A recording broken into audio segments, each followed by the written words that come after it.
황혼 이혼을 생각할 때 당신은 정말 이혼할 수 있을까요? 연금은 부족하고 집은 쉽게 처분할 수 없습니다. 간병이 시작되면 자유는 더욱 멀어지고 혼자가 된다는 불안감은 나이가 들수록 커집니다. 그래도 이혼하고 싶어 전문가와 상담해 보면 생각지도 못했던 현실적인 숫자와 조건들이 차례차례 눈앞에 들이밀어집니다. 집을 팔아도 수중에 남는 돈은 아주 적습니다. 고령의 나이로는 월세 계약조차 어렵습니다. 연금만으로는 생활이 성립되지 않죠. 이런 도망칠 곳 없는 현실이 지금 60대, 70대 부부들을 가차없이 벼랑 끝으로 몰아붙이고 있습니다. 오늘 전해드릴 이야기는 바로 그런 현실의 벽에 부딪힌 한 노부부의 이야기입니다. 이들이 마지막에 선택한 것은 그 누구도 예상하지 못한 결말이었습니다. 제1장 38년간의 부부의 침묵이 마침내 깨진 날. 이 숨막히는 생활, 대체 언제까지 계속되는 걸까? 태준, 미수가, 오늘 날씨 참 좋네. 산책이라도 하지 않을래? 미수, 산책이요? 뭐, 딱히 상관없지만요. 태준, 상관없다니. 굳이 그렇게 뾰족하게 말할 것까진 없잖아. 미숙, 태준 씨, 우리 앞으로 남은 인생에 대해서 진지하게 이야기 좀 해요. 태준, 앞으로라니? 우리 둘 다 이제 은퇴했으니까 느긋하게 지내면 되잖아. 미숙, 느긋하게요? 나는 당신 시중이나 드는 사람이 아니에요. 태준, 시중이라니. 나는 38년 동안 뼈 빠지게 일해서 이 집안을 지켜왔어. 은퇴해서 이제야 겨우 어깨에 짐을 내려놓았다고 생각했는데. 하지만 아침 식사 준비, 빨래, 청소, 장보기 전부 내 몫이잖아요. 당신이 해주는 건 일주일에 2번 쓰레기 버리는 거랑 한 달에 1번 잡초 뽑는 것 뿐이면서. 태준, 나도 나름대로 돕고 있다고. 익숙하지 않을 뿐이지 일부러 농댕이 피운 게 아니야. 당신 직장일로 늦었을 때 내가 저녁 차려준 거 다 기억하잖아. 미숙, 기억하죠. 하지만 그건 어디까지나 당신이 도와준 거잖아요. 나는 평생 직장일도 집안일도 양쪽을 다 해왔어요. 은퇴하자마자 전업주부 취급받는 거 이젠 지쳤어요. 태준, 나도 당신 고생하는 거 다 알아. 단지 집안일을 어떻게 해야 할지 모를 뿐이야. 미숙, 나도 무작정 당신을 탓하고 싶은 게 아니에요. 하지만 이 생활에 이제 정말 지쳤어요. 서로 이해하지 못하는 매일이라면 차라리 이혼하는 게 낫지 않을까 하고 요즘 계속 그렇게 생각해요. 태준, 이혼이라니? 이 나이에 무슨 바보 같은 소리를 해? 미숙, 바보 같은 소리 아니에요. 더 이상 이 생활은 계속할 수 없어요. 태준, 하지만 이 집은 어떡할 거야. 35년 주택대출 갚아가며 겨우 마련한 집이야. 우리 둘이서 평생을 바쳐 열심히 해왔잖아. 미숙, 팔면 되잖아요. 태준, 팔아? 절대 싫어. 이 집은 우리 인생 그 자체야. 미숙, 당신 인생이겠죠. 나한테는 무거운 짐일 뿐이에요. 두 사람 모두 아기가 있는 것은 아닙니다. 남편 태준 씨는 가족을 지켜왔다는 자부심을, 아내 미숙 씨는 일하면서 가사도 짊어져 왔다는 깊은 피로를 각각 가슴에 안고 있습니다. 맞는 말을 부딪혀봐도 평행선인 채 말로 닿을 수 없는 초조함과 체념이 쌓여 마침내 미숙 씨는 이혼이라는 단어를 입에 올렸습니다. 그러나 그 한 걸음을 정말 내디딜 수 있을까요? 미숙 씨는 이 현실을 확인하기 위해 변호사와 재무설계사에게 상담을 받아보기로 했습니다. 제2장 변호사가 들이미는 노후 주거와 현금의 벽. 미숙 씨는 황혼이혼 전문 변호사 사무실을 찾았습니다. 그러나 그곳에서 그녀를 기다리고 있던 것은 상상 이상으로 혹독한 숫자와 조건들이었습니다. 변호사, 미숙 씨, 우선 그동안 정말 힘드셨겠네요. 많은 분들이 그렇지만 이혼 상담에서 가장 문제가 되는 것은 바로 살 곳, 즉 주거 문제입니다. 신뢰가 안 된다면 사시는 집의 건축 연수나 현재 시세를 알고 계십니까? 미숙, 지은 지 35년 된 집이에요. 살 때는 2억 5천만 원이었습니다. 변호사, 역시 시세는 대략 1억 5천만 원 정도 하겠군요. 실제 매각 가격은 1억 2천만 원 정도가 시세의 기준입니다. 재산 분할로 절반씩 나눈다고 하면 두 분 각각 6천만 원씩 가져가게 됩니다. 미숙, 6천만 원으로 새로운 생활을 시작한다니 너무 막막해요. 변호사, 더욱 심각한 것은 집 찾기입니다. 64세의 나이로는 전세나 월세 계약도 매우 어렵습니다. 집주인들은 고령자를 기피하고 보증회사의 심사도 매우 엄격해지거든요. 미숙. 그럼 저는 어디에 살아야 하나요? 변호사. 현실적으로는 부부 중 어느 한쪽이 집에 남고 나가는 쪽이 새로운 거처를 찾게 됩니다. 다만 고령자용 주택은 입주 보증금만으로도 수천만 원이 드는 경우가 많습니다. 수천만 원이나요? 변호사. 또 하나의 방법은 남편분이 아내분의 지분을 돈으로 사들이는 형태입니다. 다만 그를 위한 현금이 있습니까? 미숙. 남편의 퇴직금은 주택대출 조기 상환에 써버려서 거의 남아있지 않아요. 제 퇴직금도 친정어머니 간병비와 자택 수리비로 다 써버려서. 변호사. 사실 많은 시니어 세대가 그렇습니다. 통계청의 가계조사에 따르면 65세 이상 부부 가구의 저축 중앙값은 약 1억 5천만 원이지만 그 대부분이 집이나 부동산이고 현금으로 자유롭게 쓸 수 있는 돈은 의외로 적은 것이 현실입니다. 그렇군요. 변호사. 그렇게 되면 솔직히 선택지는 상당히 제한되어 버립니다. 이것이 피할 수 없는 현실입니다. 자기 집은 두 사람이 인생을 걸고 지켜온 최대의 재산이어야 했습니다. 그러나 노후의 이혼 앞에서는 그 집이야말로 두 사람을 얽매는 발목의 족쇄가 되어버리는 것입니다. 제3장. 월 130만 원의 연금으로 평범한 삶은 가능한가? 변호사로부터 집의 현실을 직시하게 된 미숙 씨. 다음으로 걱정된 것은 이혼한 후 정말 혼자서 생활해 나갈 수 있을까 하는 것이었습니다. 그녀는 오랜 지인이자 재무설계사인 하영 씨에게 전화를 걸어 카페에서 만나기로 했습니다. 미숙, 변호사 선생님과 상담했는데 집을 팔아도 6천만 원밖에 안 남는다고 하더라고. 당장 살 곳 생각만 해도 머리가 아픈데 이혼하면 정말 생활할 수 있을지 불안해서 내 연금은 실제로 얼마나 받을 수 있을까? 하영, 미숙 씨의 경우 오랫동안 교사 생활을 하셨으니까 국민연금으로 대략 월 120만 원 정도가 기준이에요. 만약 연금 분할 제도를 쓰면 140만 원 정도까지는 늘어날 가능성이 있어요. 미숙, 140만 원? 직장 다닐 때는 250만 원 가까이 받았는데 이 돈으로 생활할 수 있을까? 하영, 많은 분들이 그 액수에 놀라시죠. 연금은 현역 시절 수입의 40% 정도가 기준이거든요. 그리고 혼자 살게 되면 고정비가 상당히 듭니다. 예를 들어 월세가 70만 원, 공과금이 20만 원. 밥을 직접 해 먹으면 식비는 3, 40만 원 정도로 아낄 수 있지만 실제로는 생각 이상으로 비용이 훨씬 많이 들어요. 그렇지.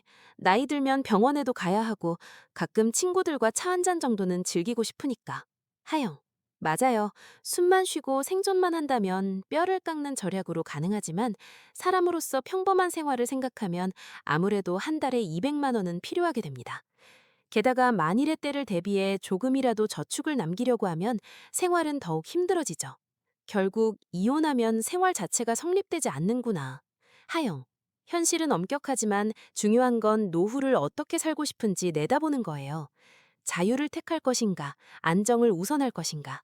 그 답을 내는 건 미숙 씨 자신이에요. 주택 문제에 이어 이번에는 매일의 생활비와 연금이라는 잔인한 현실. 노후의 이혼은 자유를 원한다는 마음과 살아가기 위한 돈이라는 현실의 틈바구니에서 사람을 마구 뒤흔듭니다. 제4장. 싸늘하게 식은 식탁에서 들이밀어지는 이혼 불능의 현실. 전문가들과 상담을 마친 미숙 씨는 밤이 되어서야 무거운 발걸음으로 집에 돌아왔습니다. 미숙. 다녀왔어요. 태준. 왔어? 늦었네. 미숙. 네. 태준. 저녁 카레 만들어놨어. 미숙. 고마워요. 두 사람은 말없이 식탁에 앉았습니다. 달그락거리는 숟가락 소리만 정막을 깰 뿐입니다. 태준. 그래서 어땠어? 전문가들한테 상담했다면서. 미숙. 네, 이야기했어요. 태준. 그래서. 미숙. 이 집을 팔아도 내가 줄 수 있는 건 6천만 원 뿐이래요. 64세의 나이로는 월세를 빌릴 수도 없고요. 연금은 월 140만 원 정도인데 생활비는 최소 월 200만 원이 필요하대요. 태준. 역시나. 미숙. 역시나라니요? 태준. 이혼 같은 건 현실적이지 않다는 거 처음부터 알았던 거잖아. 하지만 이대로라면. 미숙. 이대로라면 뭐요? 태준. 우리는 부부잖아.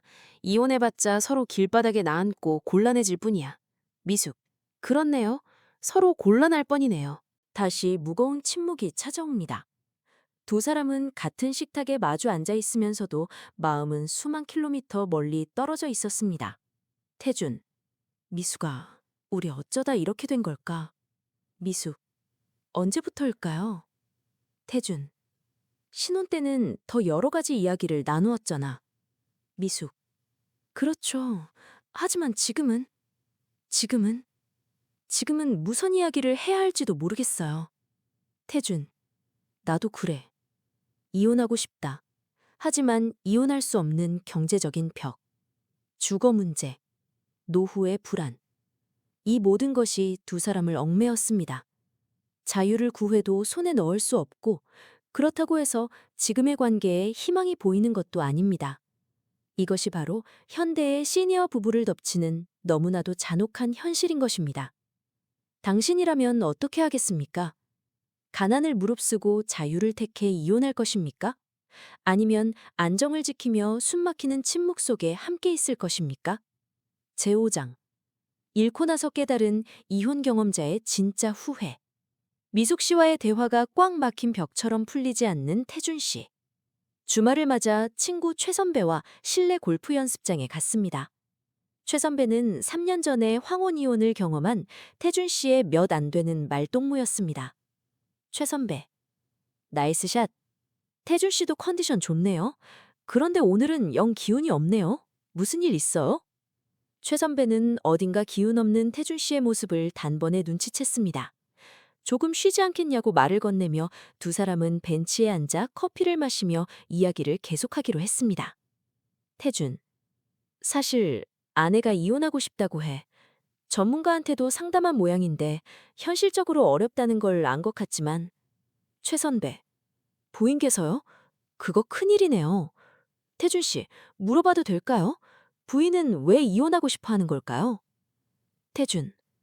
나도 도통 모르겠어. 내가 도대체 뭘 잘못했는지. 정말 모르겠어. 최 선배. 저도 똑같았습니다. 아내가 이혼 이야기를 꺼냈을 때 도대체 뭐가 불만인지 10%도 이해할 수 없었죠. 태준. 선배님도 그랬습니까? 최 선배. 하지만 이혼하고 나서 혼자 살아보니 깨달았습니다. 저는 평생 아내의 이야기를 듣고 있지 않았어요. 정확하게는 듣는 척만 하고 있었던 거죠. 태준. 듣는 척이요? 최 선배. 네, 아내가 뭔가 말을 걸어와도 텔레비전을 보면서 아, 그래, 하고 영혼 없이 대답할 뿐. 얼굴도 마주보지 않고 이야기 내용도 기억하지 못하죠. 그러니까 당신은 내 이야기를 들어주지 않는다는 말을 귀에 못이박이게 들었습니다. 태준. 나도 똑같아, 선배님. 최 선배. 태준 씨, 제가 깨달은 걸 말씀드려도 될까요? 아내의 마음을 정말로 이해한다면 나 자신도 변해야만 한다. 그게 두려웠던 겁니다. 내가 변하는 것에서 도망치고 있었던 거예요. 태준. 변하는 것에서 도망쳤다. 최 선배. 네. 그러니까 듣는 척을 하고 진심으로 이해하지 않으려고 했죠. 하지만 그것이 아내를 가장 아프게 상처 입히고 있었습니다. 또 하나, 저는 평생 아내에게 감사의 말을 하지 않았어요. 고맙다는 따뜻한 한마디조차도요. 태준. 나도 그래. 쑥스러워서 입이 안 떨어져. 최 선배. 그렇죠. 쑥스럽죠. 하지만 태준 씨, 지금부터 말하면 늦지 않습니다. 저는 이혼하고 나서 피눈물을 흘리며 후회했습니다. 아내가 내 곁에서 없어지고 나서야 내가 얼마나 아내에게 의지하며 살았는지 깨달았거든요. 태준, 선배님, 정말 이혼하고 후회하고 계십니까? 최 선배, 솔직하게 말합니다. 진심으로 후회하고 있어요. 혼자 사는 건 자유롭지만 지독하게 고독합니다. 한밤중에 숨쉬기 힘들어졌을 때 아무도 눈치채지 못한다는 그 공포. 텔레비전을 봐도 혼자서 웃거나 놀라거나 모든 게 허무해집니다. 태준, 그건 참 무섭네. 최 선배, 태준 씨, 부인은 아직 곁에 있잖아요. 그럼 아직 늦지 않았습니다. 저처럼 다 잃고 나서 깨닫지 말고 지금 제발 깨달으세요. 태준, 내가 어떻게 하면 됩니까? 최 선배, 먼저 부인의 이야기를 정말로 귀 기울여 듣는 겁니다. 온전히 이해하려고 노력하며 듣기. 그리고 아주 작은 일이라도 감사를 전하기. 밥이 참 맛있다. 오늘 고맙다. 그런 평범한 말이면 됩니다. 태준. 그런 간단한 일로요? 최 선배. 간단하지 않아요. 38년 동안 한 번도 해오지 않았던 것을 새롭게 시작하는 거니까요. 하지만 안 하는 것보다는 100번 낫습니다. 태준 씨, 어쩌면 부인과의 관계를 개선할 마지막 기회일지도 몰라요. 이혼 경험자인 薛 선배의 뼈저린 말은 태준 씨의 마음에 깊이 꽂혔습니다. 잃고 나서 깨닫는 게 아니라 지금 깨달으세요. 이 말이 굳어있던 태준 씨를 변화시키는 첫걸음이 되려 하고 있었습니다. 제6장. 지원은 무리. 딸의 냉혹하고 엄격한 통보. 미숙 씨는 마지막 희망의 끈을 잡는 심정으로 딸 지윤에게 상담하기로 했습니다.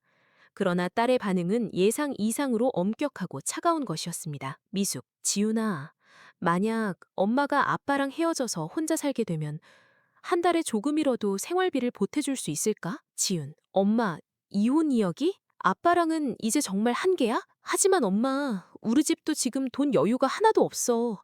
주택대출이 25년이나 남았고 애들 학원비나 교육비도 엄청나게 들어. 미숙, 한 달에 2만 원이라도 좋으니까. 지훈, 2만 원도 솔직히 힘들어. 내 한 달 실수령액은 200만 원인데 사회보험료랑 주택대출 갚고 나면 120만 원은 그냥 사라져. 남은 돈으로 우리 네 식구 숨만 쉬고 생활하는 것만으로도 벅차. 미숙, 그렇게 힘들었어? 지훈, 우리 세대는 장라에 연금을 받을 수 있을지도 불투명하고 아이들 교육비도 옛날보다 훨씬 비싸. 솔직히 난 엄마 아빠 세대가 부러워. 미숙, 우리 세대가 부럽다고? 지훈, 퇴직금도 든든하게 받고 국민연금도 어느 정도 꼬박꼬박 나오잖아. 우리는 그런 보장이 전혀 없으니까.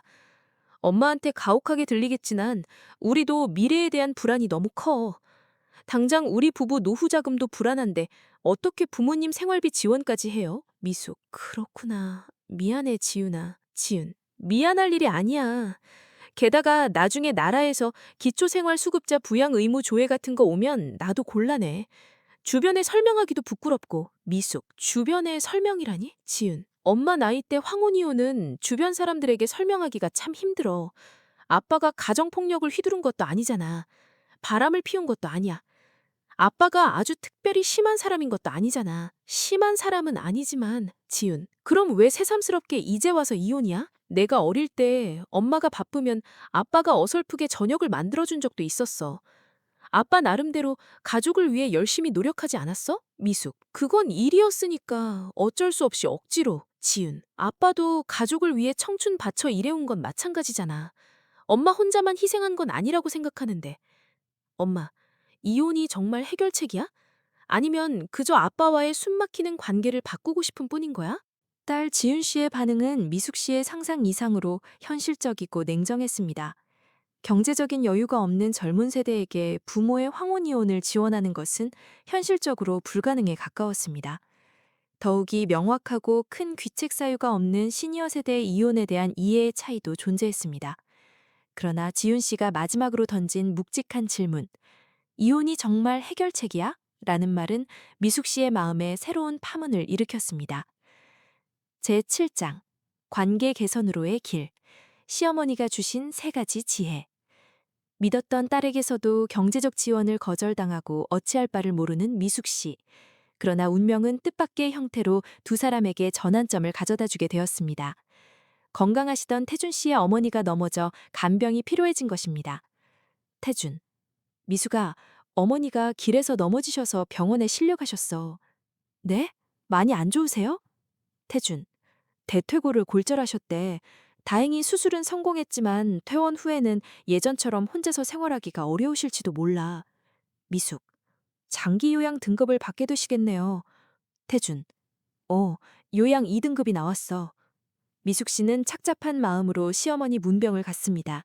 그러나 그 병실에서 예상외의 전개가 미숙 씨를 기다리고 있었습니다. 미숙, 어머니, 다리 좀 어떠세요? 시어머니, 미숙아, 고맙다. 못난 시험이다. 폐를 끼쳐서 정말 미안하구나. 폐라니요. 그런 말씀 마세요. 시어머니, 태준이랑 둘 사이가 요즘 영 안 좋다고 들었다. 안 그래도 심란할 텐데 나 때문에 쓸데없이 더 힘들게 만들어서 어쩌누. 미숙, 그런 거 아니에요, 어머니. 시어머니, 미숙아, 사실 나 네 속마음 다 안다. 나도 젊었을 때 미숙이 너랑 똑같은 마음이었던 시절이 있었어. 우리 영감탱이에 대해서 말이야. 미숙, 어머니도요? 시어머니, 남편이란 작자는 나쁜 사람은 아니었지만 내 속마음을 쥐뿔도 이해해주지 않아. 따뜻한 감사의 말 한마디도 없어. 내 존재가 밥 차려주는 기계처럼 당연하게 되어버려서 이혼 서류에 도장 찍을까 수십 번도 더 생각했었지. 미숙, 정말이세요? 시어머니, 그럼. 하지만 우연히 부부관계 개선 상담사를 하시는 훌륭한 선생님을 만났어. 그 선생님에게 세 가지 조언을 받고 나서 내가 먼저 실천했더니 부부 사이가 조금씩 변해갔지. 미숙, 그게 어떤 조언이었나요? 시어머니, 먼저 첫 번째는 억지로 상대를 바꾸려고 하는 것이 아니라 나 자신이 변함으로써 상대도 자연스레 변하게 만든다는 것. 나는 평생 남편을 내 입맛대로 고치려고만 하고 있었어. 하지만 내가 먼저 변하니까 그 뻣뻣하던 남편도 조금씩 눈치를 보며 변해갔지. 미숙, 자신이 먼저 변한다? 시어머니, 두 번째는 입 밖으로 불만을 쏟아내기 전에 먼저 작게라도 감사를 전한다는 것. 나는 매일 불평, 불만만 늘어놓고 있었지만 진심으로 감사하는 마음을 전한 적이 없었어. 식탁에서 고맙다고 말하게 되니까 남편 눈빛도 다정해졌지. 미숙, 감사를 전한다. 시어머니, 그리고 세 번째가 인생에서 가장 중요해. 부부는 핏줄이 섞이지 않은 완벽한 남이다. 평생을 살아도 이해할 수 없는 일이 있는 게 당연해. 그래도 끝까지 이해하려고 포기하지 않고 노력하는 것, 그 자체가 바로 사랑이라는 거야. 미숙, 이해하려고 하는 노력. 시어머니, 그래. 완벽한 이해 같은 건 사람인 이상 무리야.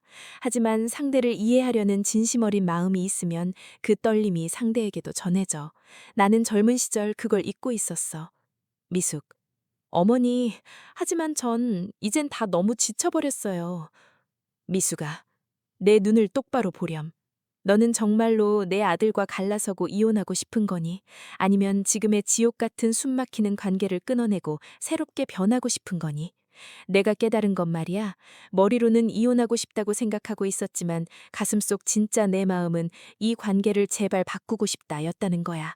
이혼은 도망치기 위한 수단일 뿐 내 인생의 목적이 아니었어. 미숙, 관계를 바꾸고 싶다? 네, 어쩌면 그럴지도 모르겠네요. 미숙아, 태준이는 참 서툴고 미련하지만 너를 마음 깊이 소중하게 생각하고 있어. 단지 고마움을 표현하는 방법을 평생 배우지 못해 모를 뿐이야. 38년 동안 서로 이해하려는 노력을 게을리 해왔을지도 모르지. 하지만 지금부터라도 절대 늦지 않아. 늙은 나도 해냈으니까.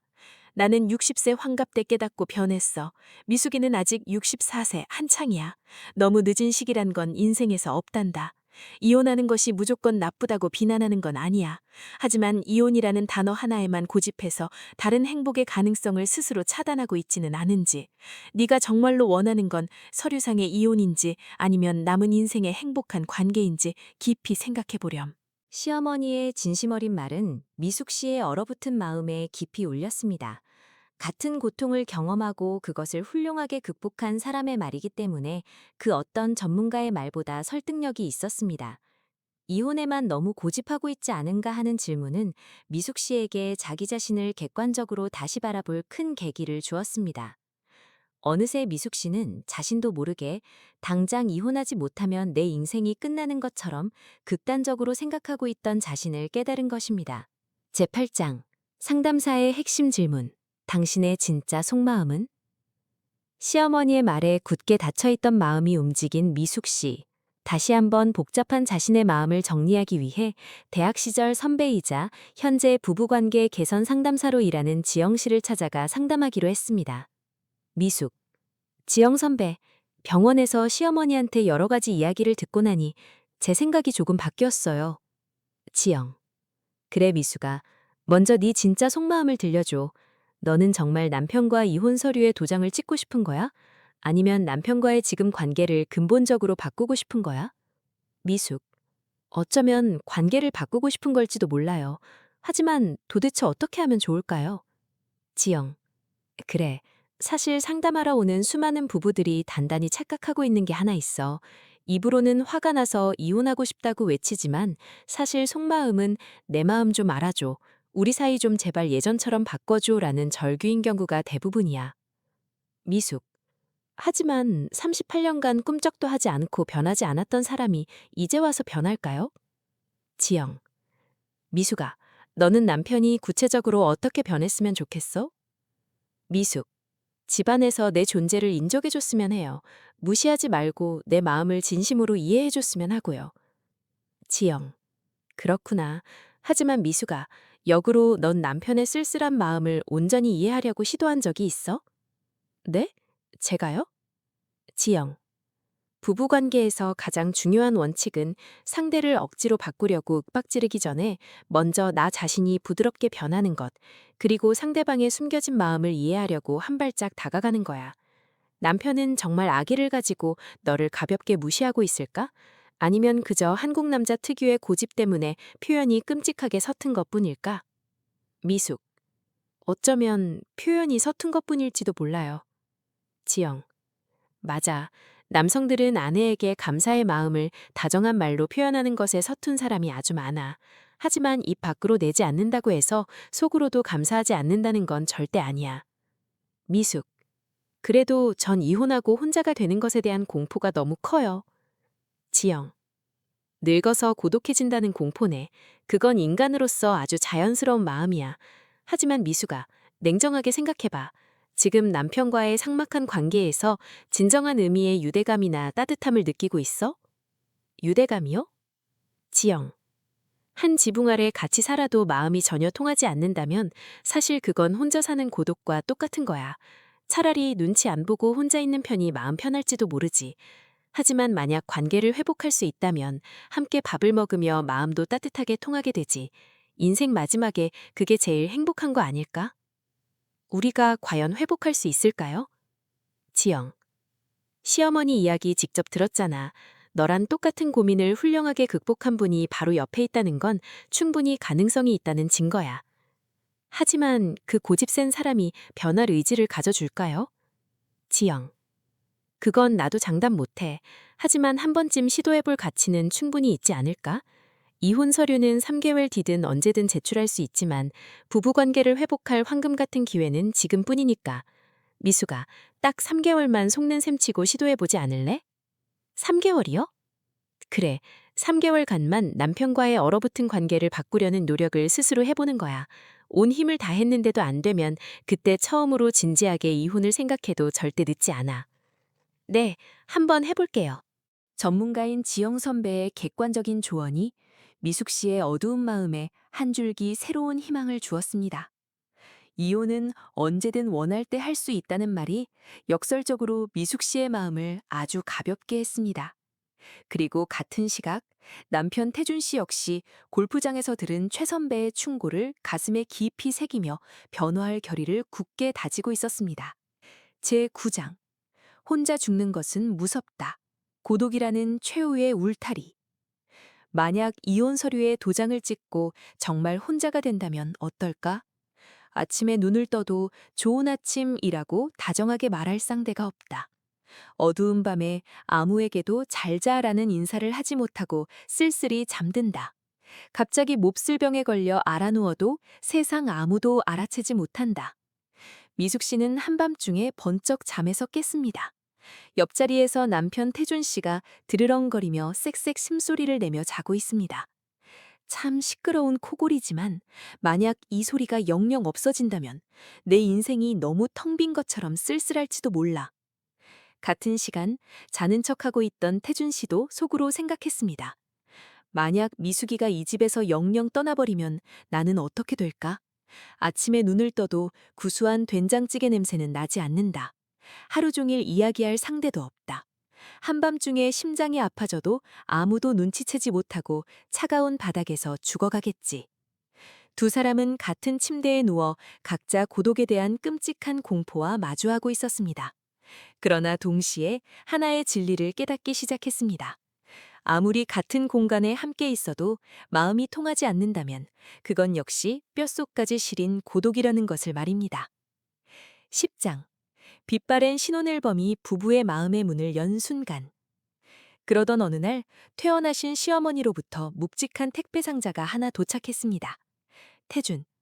미숙아, 어머니 집에서 우리한테 짐이 왔네? 미숙. 어머니한테서요? 뭘까요? 상자 안에는 낡은 편지 한 장이 들어 있었습니다. 태준아, 미숙아, 내 안방 장롱 깊숙이 두었던 이 앨범을 보낸다. 내가 앞으로 얼마나 더 살 수 있을지 모르겠고, 늙은 내가 가지고 있어 봐야 집만 될 뿐이니까. 너희들 집에 소중히 두게 해다오. 흠집 하나 안 나게 애지중지 보관하고 있었으니 제발 두 사람의 눈부시게 행복했던 시간을 한 번쯤 떠올려 주었으면 해. 어머, 이거 우리 38년 전 신혼시절 앨범이잖아. 참 그립네. 벌써 38년 전인가? 촌스럽긴 한데 이때 우리 두 사람 정말 세상을 다 가진 것처럼 행복해 보이네. 행복했어. 확실히 그때 우리는 미치도록 행복했지. 당신, 이때 기분 아직도 기억나? 나는 똑똑하고 예쁜 미숙이랑 결혼해서 내가 세상에서 제일 행복하고 운 좋은 남자라고 생각했어. 미숙이는 나한테 너무 과분한 사람이라고 생각했지. 그래서 밖에서 코피 터지게 필사적으로 일했어. 당신한테 부끄럽지 않고 든든한 남편이 되고 싶어서 말이야. 당신이 나를 속으로 그런 식으로 애틋하게 생각하고 있었는지 정말 몰랐어. 나 평생 감정 표현하는 게 서툴러서 며칠 전에 최 선배가 따끔하게 말해줘서 그제야 깨달았어. 나는 그동안 당신 이야기를 진심으로 듣지 않았어. 겉으로만 듣는 척을 하고 있었을 뿐이야. 변하는 게 무서웠거든. 당신의 지친 마음을 정말로 마주하고 이해한다면 나 역시 변해야 하는데 고집불통인 내가 어떻게 변해야 할지 몰라서 그냥 비겁하게 도망쳤던 거야. 나도 똑같아요. 며칠 전 지영 선배가 말해줘서 깨달았어. 나는 매일 당신을 내 입맛대로 바꾸려고만 닥달하고 나 자신이 먼저 변하려고는 눈꽃만큼도 노력하지 않았어. 하지만 미수가, 나 오늘 처음으로 내 진심을 진짜 용기 내서 말해도 될까? 난 너를 잃고 나서 평생 눈물 흘리며 후회하고 싶지 않아. 38년간 나는 못난 남편이라 너한테 너무 무책임하게 어리광만 부렸어. 당신이 내 곁에서 영영 없어질지도 모른다고 생각하니까 내 인생에 처음으로 뼈저리게 알았어. 내가 얼마나 당신이라는 큰 나무에 의지하며 살아왔는지. 어째서, 어째서 그런 예쁜 말들을 지금까지 한 번도 말해주지 않았어? 입술이 안 떨어지게 쑥스러웠던 거랑 남자로서 아내한테 약한 부분을 보이고 싶지 않은 쓸데없는 자존심 때문이었지. 네가 곁에 없으면 밥 한 끼도 못 차려 먹는 바보같이 한심한 나를 인정하고 싶지 않았어. 한심하지 않아. 미수가, 지금부터라도 꼭 말해도 될까? 38년간 내 곁에 있어줘서 정말, 정말 눈물나게 고마워. 매일 아침 졸린 눈 비비며 6시에 일어나서 따뜻한 아침밥을 지어주고 내 구겨진 양복에 칼같이 다림질을 해주고 내가 지쳐 파김치가 돼서 돌아왔을 때 아무 말 없이 따뜻한 찌개를 준비해주고 우리 어머니가 며느리 군기 잡는다고 짓궂은 말을 하실 때 묵묵히 꼭 참아주었지. 애가 한밤중에 열이 나서 팔팔 끓었을 때 혼자서 들쳐업고 응급실 병원에 데려가 주었어. 나는 회사 일을 핑계로 집안의 모든 무거운 짐을 전부 당신한테만 떠맡겼어. 정말 미안하다. 그 옛날 일들을 전부 다 기억하고 있었구나. 나도 정말 고마워요, 여보. 38년간 투정 한 번 안 부리고 가족을 위해 묵묵히 계속 일해줘서. 당신이 비가 오나 눈이 오나 매일 아침 7시에 무거운 어깨를 이끌고 집을 나가 밤늦게까지 돈을 벌어와 주었으니까 나는 따뜻한 집에서 안심하고 우리 아이를 키울 수 있었어. 우리 서로가 서로에게 기둥이 되어준 마찬가지 인생이었네. 그렇네요. 하지만 지금부터 남은 인생은 달라요. 참지 말고 서로의 마음을 그때그때 솔직하게 전하기로 해요. 태준 씨, 우리 이혼 서류 찢어버리고 다시 한번 처음부터 시작해보지 않을래? 다시 시작하자. 하지만 나도 솔직히 불안하기도 해. 38년간 돌덩이처럼 변하지 않았던 놈이 하루아침에 과연 변할 수 있을까 하고. 나도 겁이 나고 불안해. 하지만 이대로 아무런 노력도 안 해보고 갈라서서 죽을 때까지 후회하는 것보단 낫잖아요?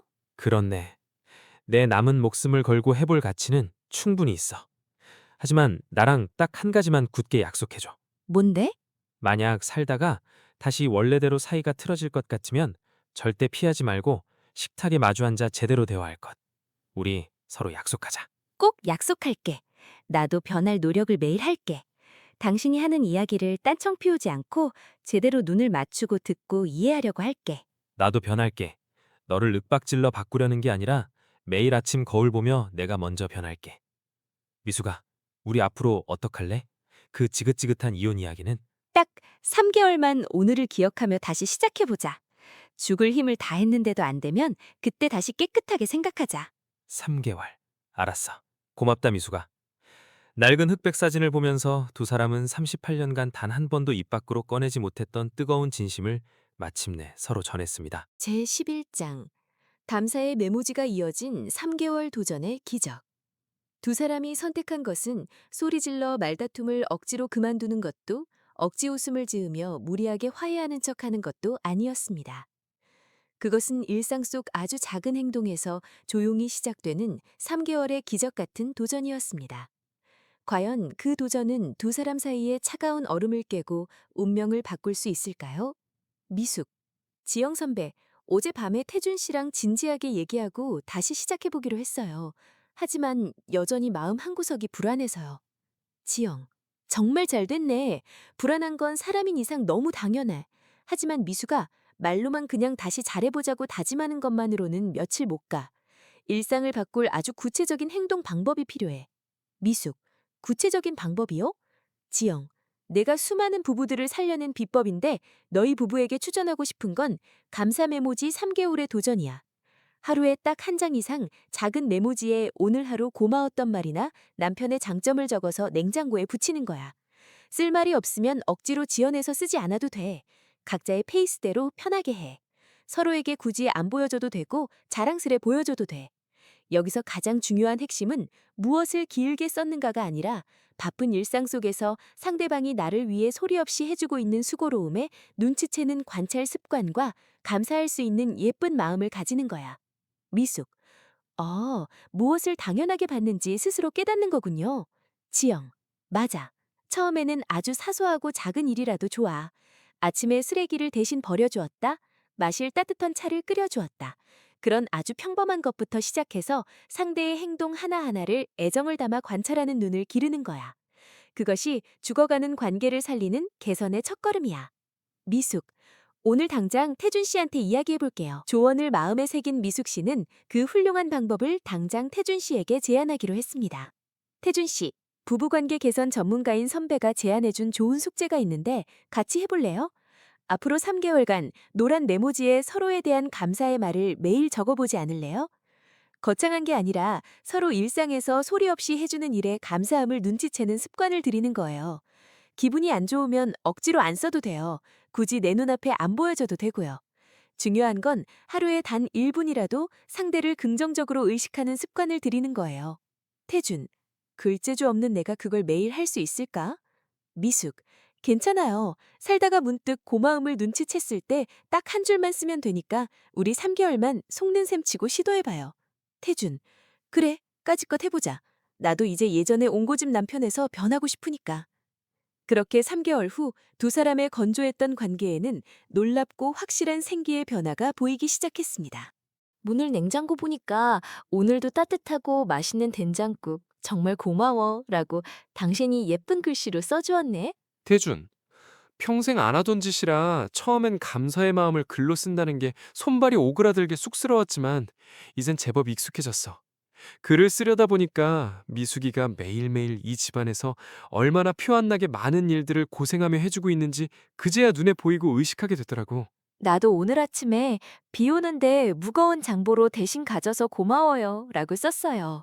태준 씨도 집안 곳곳에서 나를 위해 여러 가지 수리도 해주고 고생하고 있었는데 그동안 내가 밉다는 핑계로 아예 눈치채지 못하고 무시하고 있었어. 냉장고에 붙은 당신의 노란 메모를 아침에 일어나서 읽으면 내가 늙어서 뒷방 늙은이 취급받는 게 아니라 내 아내한테 제대로 소중하게 인정받고 있구나 하고 가슴이 뭉클해져.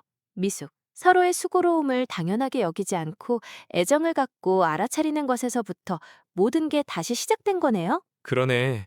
오늘 아침에도 미숙이가 웃으면서 여보 좋은 아침이라고 말해줬을 때 예전에는 그게 그저 의미 없는 소리라 당연하다고 생각했지만 지금은 그 인사가 너무너무 기쁘고 가슴 벅차게 느껴져. 나도 저녁에 현관문 열리면서 태준 씨가 여보 나 다녀왔어 하고 돌아오는 든든한 목소리를 들으면 나는 세상에 버려진 혼자가 아니구나 하고 마음이 스르르 안심돼. 미숙아, 요전에 당신이 걱정하면서 이야기했던 2층 빈방 말인데 며칠 동안 내가 곰곰이 생각해봤어. 2층 빈방이요? 도배랑 장판 깔끔하게 수리해서 월세로 내놓을 수 없을까 하고 예전에 변호사 선생님이 아이디어 삼아 말씀하셨잖아. 당신이 이 큰 집이 우리 목을 조르는 족쇄라는 말이 계속 마음에 걸려서 혹시 모를 만일의 때를 대비해 우리 부부 수입원을 조금이라도 늘려두면 당신 마음이 편해질까 하고. 당신 내 걱정 덜어주려고 뒤에서 몰래 그런 것까지 생각해서 계획을 세워주고 있었어요? 우리들의 남은 생존이 걸린 노후 문제잖아. 나 혼자 짊어지거나 당신한테 떠넘기지 않고 이제는 우리 둘이서 한 팀으로 협력해서 할 수 있는 걸 당장 실천해 나가려고 생각해서. 그러네요.